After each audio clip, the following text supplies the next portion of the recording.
देखिए, भारत की विदेश नीति के लिए और भारत की डिप्लोमेसी के लिए अत्यंत चिंताजनक, पीड़ाजनक और दुर्भाग्यपूर्ण खबर है। हमारी विदेश नीति नरेंद्र मोदी सरकार ने कहां से कहां ले आई है कि अब उनका दोस्त, जिसके लिए वो चुनाव जिताने की बात करते थे, अब की बार ट्रंप सरकार, नमस्ते ट्रंप, हाउडी ट्रंप, वो आदमी अमेरिका का राष्ट्रपति होकर के जो है हमारे दुश्मन देश के आर्मी जनरल के साथ जो आतंकवाद के लिए सीधे सीधे जिम्मेवार है, जो पहलगांव के आतंकी हमले के लिए सीधे सीधे जिम्मेवार है, उसके साथ जो है डिनर कर रहे हैं। भारत की इससे बड़ी विदेश नीति की और कूटनीति की विफलता कोई नहीं हो सकती है। नरेंद्र मोदी की सरकार को अब चेतना भी चाहिए, जागना भी चाहिए और राष्ट्र को बताना चाहिए कि आप हिंदुस्तान को कहां से कहां ले जा रहे हैं। क्या हिंदुस्तान की दुनिया में कोई आवाज ही नहीं रही? हिंदुस्तान का आतंकवाद, जो हिंदुस्तान पीड़ित है जिस आतंकवाद से, उसके खिलाफ कोई खड़ा ही नहीं होगा? ये विदेश नीति बना दी। आप 80 देशों में 130 से ज्यादा यात्राएं कर चुके हैं और आज भारत की स्थिति यह है कि वो पाकिस्तान के आर्मी जनरल को डोनाल्ड ट्रंप से मिलने से नहीं रोक पा रहा है। ये अत्यंत दुर्भाग्यपूर्ण स्थिति है। देश की सरकार को, नरेंद्र मोदी जी को इस पर मुंह खोलना चाहिए, बताना चाहिए देश को कि लगातार डोनाल्ड ट्रंप भारत को जो बेइज्जत कर रहा है, वो चाहे सीज फायर के नाम पर कर रहा हो और अब आसिम मुनीर के साथ लंच करके जो भारत को चिढ़ा रहा है, उसका भारत सरकार के पास जवाब क्या है? हमारी विफल विदेश नीति के पास जवाब क्या है? एक और बड़ा अहम सवाल है, सोशल मीडिया प्लेटफॉर्म पर पोस्ट करते हुए कहा कि ईरान को बिना किसी शर्त के आत्मसमर्पण कर देना चाहिए। डोनाल्ड ट्रंप लगातार इस तरीके की बातें कर रहे हैं और एक तरीके से आक्रांताओं का साथ देने का काम कर रहे हैं। ईरान के ऊपर हमला हुआ है इजराइल का और इजराइल ने पूरी तरीके से ईरान को तबाह करने की बात कर रखी है।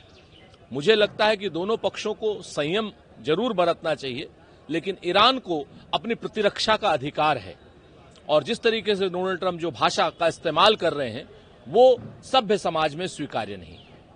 एक और बड़ा अहम सवाल है, महाकुंभ की घटना को लेकर के बताया कि सरकार भगदड़ में मारे गए पीड़ितों को 5 लाख रुपए का मुआवजा देगी, लेकिन आधिकारिक तौर पर उनके नाम नहीं बताएगी। किस तरह से देखते हैं?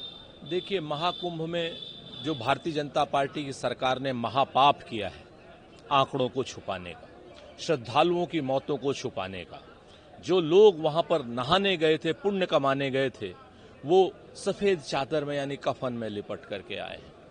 ऐसा महापाप भारतीय जनता पार्टी की सरकार के समय में हुआ है और जिम्मेवार अभी तक कोई नहीं है। और इन सब लोगों की लाशों का कीमत 5 लाख रुपए, वो भी नगद लगाई जा रही है। सरकार के किस खजाने से जा रहे हैं नहीं पता।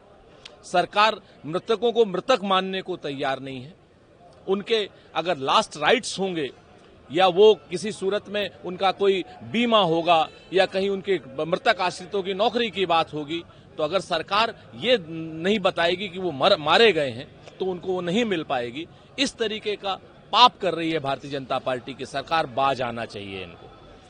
ये धर्म विरुद्ध है, अन्याय है, अनाचार है और किसी भी धर्म में और विशेष रूप से सनातन धर्म में इसका कोई स्थान नहीं है। ऐसे जो लोग भी काम कर रहे हैं वो पाप के भागी भी होंगे, श्राप के भागी भी होंगे और नरक के भागी भी होंगे। एक और बड़ा अहम सवाल है, अखिलेश यादव देश के और कई नेता जब ये कहते हैं कि कांग्रेस को अगर यूपी में खड़ा होना है तो उनको अकेले चलना पड़ेगा, जिसको लेकर अखिलेश यादव ने बताया कि इंडिया गठबंधन जो छोड़ना, भारत इंडिया गठबंधन बरकरार है, जो लोग गठबंधन छोड़ना चाहते हैं वो ऐसा करने के लिए स्वतंत्र है। 2027 का चुनाव इंडिया गठबंधन मिलकर लड़ेगा। किस तरह से देखते हैं आप उनके बयान? देखिए, हम अखिलेश यादव जी के क्या नाम उसका वक्तव्य का तहे दिल से शुक्रिया अदा करते हैं। गठबंधन इंडिया का हमारा बिल्कुल पूरी तरीके से इंटैक्ट है, क्योंकि सामने हमारे आतताई लोग खड़े हुए हैं, सामने संविधान विरोधी लोग खड़े हुए हैं, सामने आरक्षण विरोधी लोग खड़े हुए हैं, सामने वो लोग खड़े हुए हैं जो 400 पार का नारा देकर के संविधान को बदलना चाहते थे। श्री राहुल गांधी जी, श्री मल्लिकार्जुन खड़गे जी, श्री अखिलेश यादव जी, ये सब मिलकर के इस सारी आतताई सरकारों को हटाने तक इंडिया गठबंधन पूरी तरीके से एक है, नेक है। और अखिलेश यादव जी ने छोटे उन दलों की बात करी जो गठबंधन छोड़ना चाहते, किसी व्यक्ति विशेष की नहीं। हाँ, इंडिया गठबंधन में पारस्परिक सहयोग, पारस्परिक सामंजस्य और पारस्परिक सद्भाव के साथ और पारस्परिक इज्जत के साथ हम लोग 2027 का चुनाव पूरी तरीके से साथ मिलकर लड़ेंगे, ऐसा हमें पूरी उम्मीद है। बाकी सारी चीजों का फैसला श्री अखिलेश यादव जी, श्री राहुल गांधी जी और श्री मल्लिकार्जुन जी मिलकर के करेंगे। जाति जनगणना के सवाल को लेकर के कांग्रेस नेता सचिन पायलट ने ये बात कही कि बीजेपी और पीएम मोदी ने पहले कहा था कि जातीय जनगणना की मांग अर्बन नक्सल कर रहे हैं, और अब उन्होंने संसद में लिखित में भी उल्लेख किया है कि वो इसे नहीं करवाना चाहते हैं। विपक्ष के दबाव के बाद उन्हें अचानक हमारी मांग मान ली। किस तरह से देखते हैं, क्या वाकई में जिस तरह से लगातार ये बात कही जा रही है कि राहुल गांधी और कांग्रेस पार्टी के दबाव में ये जातीय जनगणना की बात है? देखिए, बहुत सही कहा है सचिन पायलट साहब ने। इस पूरे देश में जातीय जनगणना सिर्फ और सिर्फ राहुल गांधी जी, कांग्रेस पार्टी और इंडिया गठबंधन के दबाव में ही हो रही है, और जिसका पूरा का पूरा श्रेय श्री राहुल गांधी जी को जाता है। जिस तरीके से उन्होंने उत्तर से लेकर दक्षिण तक, पूरब से लेकर पश्चिम तक यात्राएं करके जातीय जनगणना पर दबाव बनाया, नल के लिए, नील के लिए, कोल के लिए, भील के लिए, पिछड़े के लिए, आदिवासी के लिए, महिला के लिए, नौजवान के लिए, किसान के लिए, इन सबको संसाधनों पर हक देने के लिए जो जातीय जनगणना की आवश्यकता है उसका दबाव बनाया, उसके लिए वो धन्यवाद के पात्र हैं। भारतीय जनता पार्टी इस जनगणना को कतई नहीं कराना चाहती थी। ये जनगणना सिर्फ और सिर्फ राहुल गांधी जी, कांग्रेस पार्टी और इंडिया गठबंधन के दबाव में हो रही है। एक आखिरी सवाल है, कोर्ट में आज वक्फ संपत्ति अधिनियम निर्माण के मुकदमे पे अंतरिम फैसले पर रोक लगाई है।